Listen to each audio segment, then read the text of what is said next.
और बुलेटिन में सबसे पहले खबर आपको गढ़वा से दिखाते हैं, जहां शुक्रवार की सुबह खुशी का माहौल तब गम में बदल गया जब एक परिवार की 4 लड़कियों की तालाब में डूबने से मौत हो गई।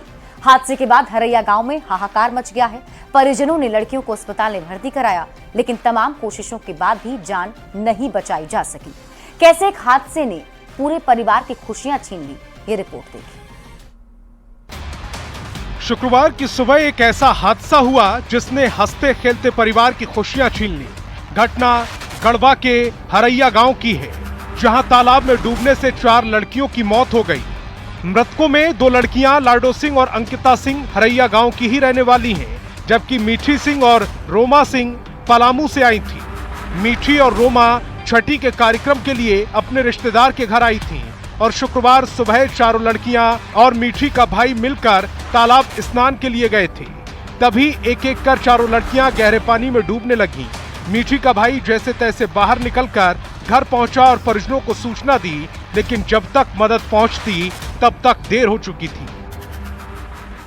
बच्चियां जो है बगल में एक तालाब था, उसी में स्नान करने के लिए गई और एक दूसरे को बचाने के चक्कर में बारी बारी से चार डूब गए और वहीं पे स्पॉट डेथ हो गया। परिजनों ने मौके पर पहुंचते ही सबको अस्पताल पहुंचाया, लेकिन डॉक्टरों की तमाम कोशिश के बाद भी चारों लड़कियों को बचाया न जा सका। फिलहाल इस पूरे मामले पर पुलिस कानूनी कार्रवाई कर रही है। तुरंत हमने अपने सीओ साहब को, थाना प्रभारी को वहां भेजा, लेकिन दुर्योग से हम लोग को गलत खबर ही मिली, मतलब कि बुरी खबर ही मिली कि वो चारों लोग नहीं बच पाए। तुरंत आनंद फानन में यहाँ पर हम लोग मंगवाए, डॉक्टर्स ने भी CPR किया, काफी लास्ट के मोमेंट में प्रयास कर सकते थे किया, लेकिन वो नहीं बच पाए। और किसी ने कहां सोचा होगा कि एक सुबह ऐसी होगी जो परिवार से उसकी खुशियों को इस तरह छीन लेगी। न्यूज़ 18 भी आपसे अपील करता है कि अगर आप तालाब में स्नान के लिए जा रहे हैं, किसी बड़े की देखरेख में स्नान के लिए जाएं और तालाब में ज्यादा गहरे पानी में न उतर जाएं। गढ़वा से न्यूज़ 18 संवाददाता चंदन कश्यप की रिपोर्ट। और इसी बीच रुक कर लेते हैं बड़ी खबर की ओर। लोहरदगा से आपको इस वक्त की बड़ी खबर बता दें, जहां ट्रक और JCB मशीन जलकर खाक हो गई है। जानकारी के मुताबिक हाई टेंशन तार की चपेट में आने से हादसा हुआ है। ड्राइवर ने कूदकर किसी तरीके से अपनी जान बचाई है। शॉर्ट सर्किट के कारण दोनों वाहन में आग लग गई। दमकल की टीम ने आग पर काबू पा लिया है। तस्वीरें आपके टीवी स्क्रीन पर घटनास्थल की दिखा रहे हैं, जहां देखिए हाई टेंशन तार की चपेट में आने की वजह से ट्रक और JCB दोनों में ही आग लग गई। बिजली विभाग पर लापरवाही का आरोप लोग लगा रहे हैं।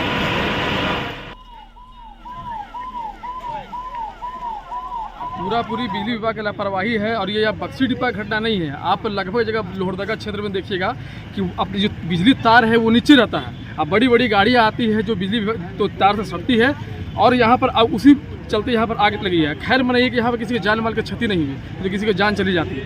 आ रहे हैं तो बगड़ों से, यहाँ पर ड्राइवर देखा नहीं, 11,000 में सट गया। सटने के बाद आग लग गया। लगने के बाद ड्राइवर सब तो देख के निकल गए, हेल्पर खलासी जो भी थे सब निकल गए। हम लोग तो आगे थे। और धनबाद से आपको बड़ी खबर बताएं, जहां बच्चा चोर को लोगों ने पकड़ा है और बच्चा चोर की जमकर पिटाई कर दी है। बच्चा चोरी की फिराक में था चोर। पुलिस ने भीड़ से चोर को बचाया है। पुलिस ने युवक को हिरासत में ले लिया है और सदर थाना क्षेत्र का यह मामला बताया जा रहा है। तस्वीरें आपके टीवी स्क्रीन पर आपको दिखा रहे हैं, जहां देखिए ये बच्चा चोर जिसे लोग पीटते हुए नजर आ रहे हैं। जानकारी के मुताबिक बच्चा चोरी की फिराक में ये युवक था, जिसके बाद लोगों ने इसे पकड़ा और जमकर इसकी पिटाई कर दी। हालांकि पुलिस की टीम ने बच्चा चोर को हिरासत में ले लिया।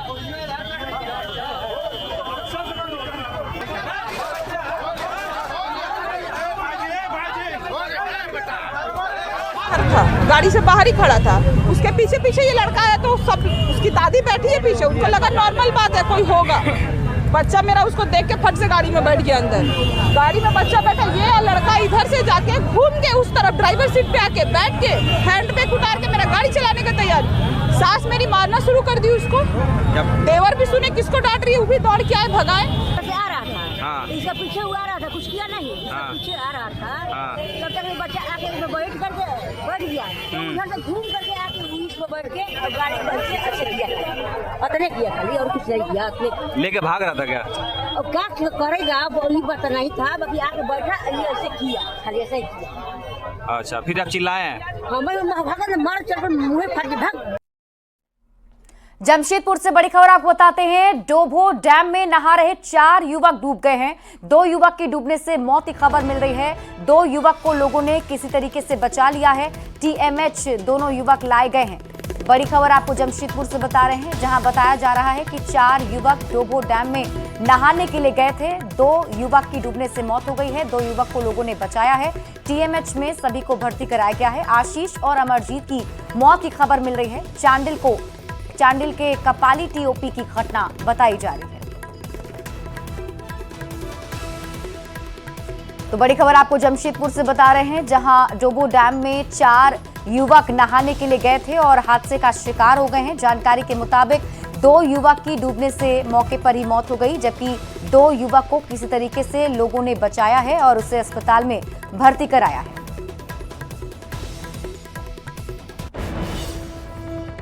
और अब बात करेंगे झारखंड में ट्रेनों पर बार बार हो रहे हमले की। रेल प्रशासन और पुलिस ट्रेनों पर पत्थरबाजी को अब बर्दाश्त करने वाली नहीं है। बार बार वंदे भारत एक्सप्रेस या फिर दूसरी ट्रेनों को निशाना बनाने वाले दुश्मन अब बख्शे नहीं जाएंगे। ट्रेन पर पत्थर बरसाने वालों पर अब कानून का डंडा बरसेगा। ये रिपोर्ट देखिए। वंदे भारत के दुश्मन अब बच न सकेंगे।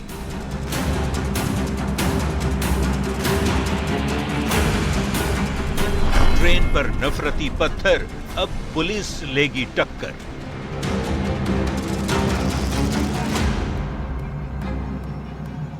यह है भारतीय रेल की शान, वंदे भारत एक्सप्रेस ट्रेन। रांची से खुलने वाली ये खूबसूरत ट्रेन मात्र 6 घंटे में पटना, 7 घंटे में कोलकाता और 8 घंटे में वाराणसी पहुंचा देती है। महज कुछ घंटों में झारखंड से बिहार, उत्तर प्रदेश और पश्चिम बंगाल पहुंचाने वाली इस खूबसूरत ट्रेन की ये तस्वीर चिढ़ा देने वाली है। बेहतरीन दिखने वाली इस ट्रेन पर नफरती पत्थरों से कभी इसकी शीशे की खिड़कियों पर हमला किया जाता है, तो कभी दरवाजे को निशाना बनाया जाता है। और साथ ही साथ इसमें जो भी पकड़ में आ रहे हैं उनके अगेंस्ट स्ट्रिक्ट एक्शन लिए जा रहे हैं, तो वो इस तरह का अपनी विचारधारा बदल दें कि एक्शन नहीं होगा या पकड़े नहीं जाएंगे, हम लोग ढूंढ कर निकाल लेंगे। लेकिन वंदे भारत के दुश्मन अब बचेंगे नहीं। ट्रेनों पर पत्थरबाजी करने वाले देश के दुश्मनों को अब किसी भी हाल में बख्शा नहीं जाएगा। रेलवे की तरफ से एक टीम का गठन किया गया है, जो अब पत्थरबाजों पर नजर रखेगी, यानी उनकी अब खैर नहीं है। वो पुलिस की कानूनी कार्रवाई से बच नहीं पाएंगे। अगर अब कोई ट्रेनों पर पत्थर बरसाएगा तो पुलिस का डंडा उन पर बरसेगा। इस फैसले से रेल यात्री भी बेहद खुश हैं। समझदारी भी होना चाहिए कि ऐसा सरकारी संपत्ति नुकसान ना करे, हम लोग मिलजुल से रहें, सबको शांति दे, अशांति से यात्रा करें। 3 महीने में 14 बार ट्रेनों को निशाना बनाया जा चुका है। इस साल यानी 2025 में 29 जनवरी को हुजूर साहिब नांदेड़ संतरागाछी एक्सप्रेस पर पथराव किया गया। 24 जनवरी को उत्कल एक्सप्रेस पर चक्रधरपुर के पास पथराव किया गया, जबकि 20 जनवरी को स्टील एक्सप्रेस को गालूडीह राखा माइंस के पास निशाना बनाया गया। 6 फरवरी को कर्मभूमि एक्सप्रेस पर पथराव किया गया। 27 मार्च को साउथ बिहार एक्सप्रेस पर पथराव किया गया और 29 मार्च को टाटा ब्रह्मपुर वंदे भारत एक्सप्रेस पर पत्थर बरसाए गए। आए दिन सुनने में आता है कि ये वंदे भारत पे हो गया और ट्रेन पे पत्थरबाजी हो रही है, तो रेलवे को इस पर सख्त कदम उठाना चाहिए। यही हम लोग के मानने, नुकसान बहुत ज्यादा होता है, तो लोगों को भी चोट लगती है। पिछले साल 2024 में भी कई बार वंदे भारत एक्सप्रेस ट्रेन को निशाना बनाया गया। 26 दिसंबर को राउरकेला हावड़ा वंदे भारत ट्रेन पर पथराव हुआ। 24 दिसंबर को टाटा नगर हावड़ा वंदे भारत एक्सप्रेस पर रोड़ेबाजी की गई। 21 दिसंबर को उत्कल एक्सप्रेस पर पथराव किया गया। 27 अक्टूबर को टाटा नगर ब्रह्मपुर वंदे भारत ट्रेन पर 3 बार पथराव किया गया। 3 अक्टूबर को टाटा पटना वंदे भारत ट्रेन पर कोडरमा के पास पथराव किया गया। 30 सितंबर को Mumbai Howrah superfast express train पर पथराव किया गया। इसी दिन राउरकेला पूरी वंदे भारत एक्सप्रेस को भी निशाना बनाया गया, जबकि 23 सितंबर को टाटा नगर ब्रह्मपुर वंदे भारत और 28 सितंबर को भी खरदी के पास पथराव किया गया। 10 सितंबर को टाटा पटना वंदे भारत ट्रेन पर और 22 जुलाई 2024 को रांची हावड़ा वंदे भारत एक्सप्रेस ट्रेन पर पत्थरबाजी की गई। लिहाजा रेलवे और पुलिस ने ये अहम कदम उठाया है कि वंदे भारत के दुश्मन अब बच न सकेंगे।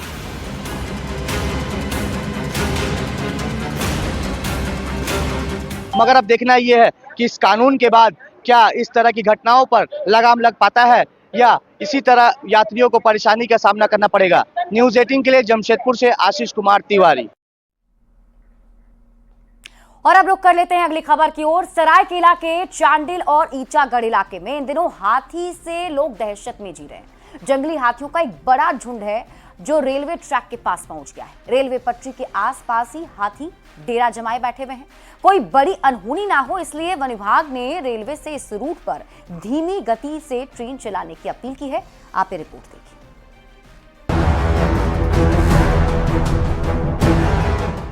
1 2 3 4 5 6 7 8 हाथियों के इस झुंड में कुल 13 हाथी शामिल हैं, जो इन दिनों सरायकेला के चांडिल इलाके में रेलवे ट्रैक के आसपास डेरा जमाए हुए हैं। चांडिल और ईचागढ़ क्षेत्र में रेल पटरी के पास ही जंगली हाथियों का ये झुंड भटक रहा है। ये हाथी झुंड बनाकर निकल रहे हैं और बीचों बीच रेल ट्रैक को पार कर रहे हैं। इससे ट्रेनों की रफ्तार थम सी गई है। पहियों पर ब्रेक लग गया है क्योंकि किसी भी वक्त कोई बड़ा हादसा हो सकता है। जैसी सूचना हमें मिली है कि रेलवे ट्रैक के पास एक हाथी का झुंड है और जिसके लिए हमारे जो QRT है और जो हमारे रेंज ऑफिसर है और हमारे जितने फॉरेस्ट गार्ड्स है सभी निगरानी में लगे हुए हैं, हाथियों की निगरानी में लगे हुए हैं। और हम लोगों ने रेलवे पदाधिकारी को भी इन्फॉर्म किया है कि वहाँ पर हाथियों का विचरण हो रहा है। चांडिल रेलवे जंक्शन से होकर जाने वाली कई ट्रेनों को बार बार रोका जा रहा है। पटरी खाली नहीं होने से ट्रेनों को आगे जाने में दिक्कत हो रही है क्योंकि जंगली हाथी रेलवे ट्रैक पर पहुंच जा रहे हैं।